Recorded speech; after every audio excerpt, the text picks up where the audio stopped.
Hi, everybody. Welcome to this lecture on the demand for healthcare. I'm going to go ahead and share my PowerPoint.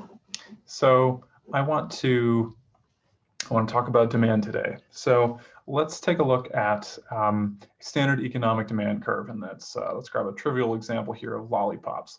So traditionally, the way that we think about demand is that the higher the price, the less we demand of it. That just makes sense. People have limited budgets. So let's take a look at this point on this graph. So suppose this is the $3 in question. The quantity that everybody in this market will demand collectively at this time is 4. So that corresponds to this amount down here.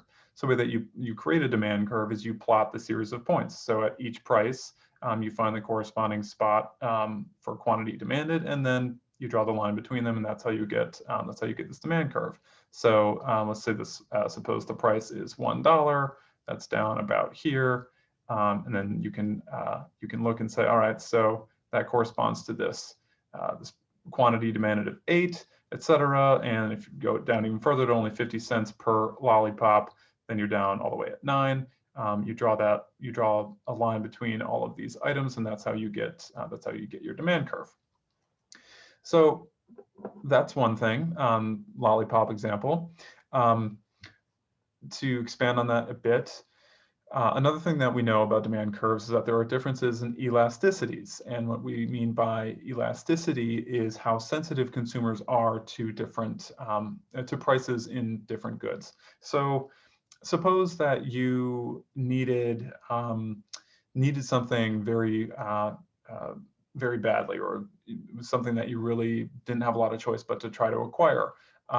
You're not going to be particularly price sensitive, which means that you will buy it no matter how much it costs. So one way of showing that is with a demand curve. So imagine that we're talking about a life-saving medical treatment, and let's say that this price is, $10,000 or something like that. Suppose that you need one of it. Let's just say that this corresponds to 1, this corresponds to 2, etc. You need exactly one of these doses in order to survive.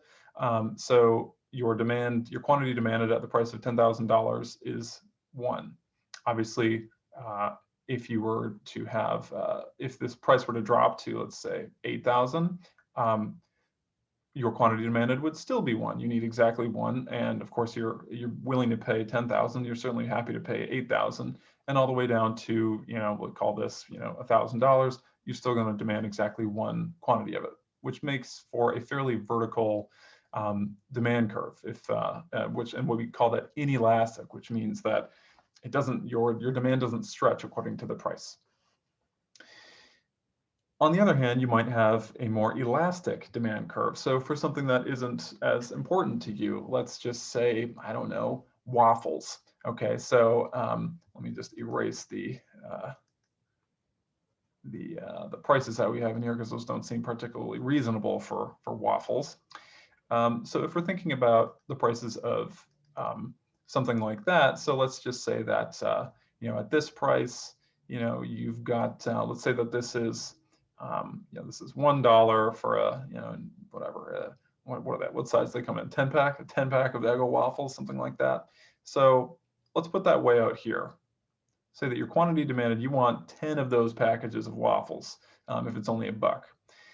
But then suppose that, I think it's Kellogg's that owns the Eggo waffles. If not, apologies to the owner of Eggo waffles. So suppose that they jack their price up, and now it's like $9 for a pack of waffles. You probably are thinking to yourself, wow, for $9, I could almost go out to brunch for that. So I'm going to pull back on how much of that I'm consuming, and correspondingly your quantity. Remember that that's out here on this axis, this x-axis. You're going to say, all right, I don't want all that, so I'm only going to demand this much, and then that corresponds to, what do you want to call that? How about 2? So if you were to do that along every point in the curve, then again you draw the lines between these, and you say, wow, okay, I'm much more elastic with respect to demand when it comes to Eggo waffles than I am to life-saving medical treatment.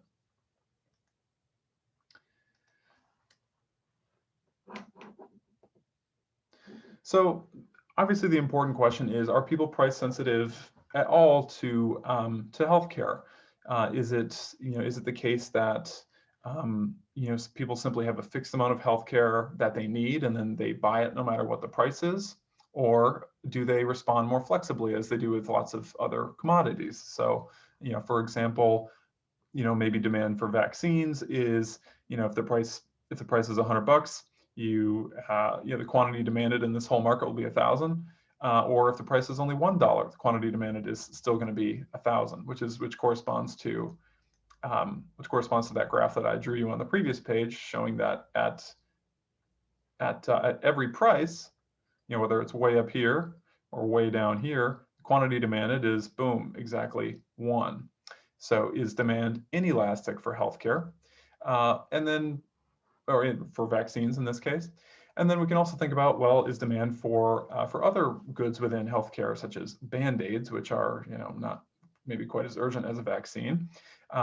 So thinking about that demand, if it's $100, people don't really need Band-Aids. Maybe, I guess, one person really, really needed that one Band-Aid and couldn't find a suitable alternative. And then when you drop that price down to 1, then people need a lot more of them, which again corresponds to a graph that looks like this. So we've got price of, let's call that 100, and then quantity demanded is 1. So there's our 1 point. And then if price falls down to 1, obviously this graph is not drawn to scale. Let's put this out here. This is 30.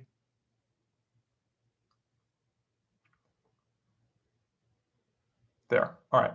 So since the demand curve here is flatter, that means that demand is more elastic. Now, one interesting point here is that if people always did exactly what their doctors said, then demand should be inelastic. Now, why is that? Just think for a second.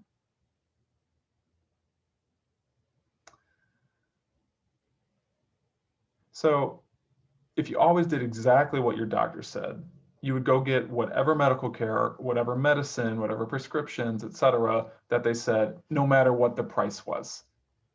That's probably not a particularly realistic assumption. And so you should expect that the demand for healthcare has at least somewhat of a downward sloping curve. In order to really know what that demand curve looks like, though, we need to do a good job of estimating why it looks one way or another. So to do that, the best way to do it, as with almost all things where you're trying to make an inference, you use a randomized experiment. So we've seen this before in the Finkelstein article. So they did a random assignment for patients there. And similarly here, we've got the definition, a study that assigns treatments randomly to different groups of study participants, includes a control group and a placebo group, so that we've got 2 groups that are statistically similar to each other. Now, technically speaking, what we really want to know is something on like a universal level. So what we'd like to see is some universe, let's call it universe A. And in this universe, we see how people behave with, when the price of healthcare is like $5.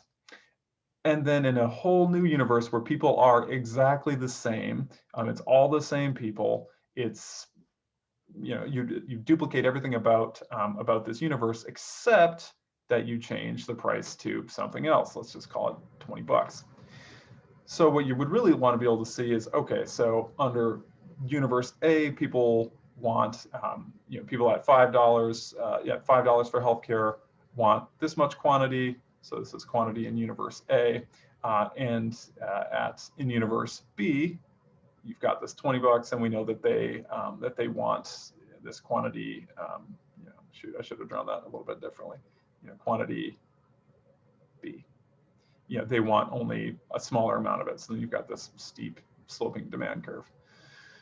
So that's really what you want to do, but we are unable to create new universes and do that kind of really good causal inference. So what we have to do is instead we create a control group where the characteristics of the people in the treatment group and the control group are functionally identical or at least they're statistically not different from each other. And that way the control group serves as a good counterfactual to the treatment group. And I'm just going to pause for a minute here.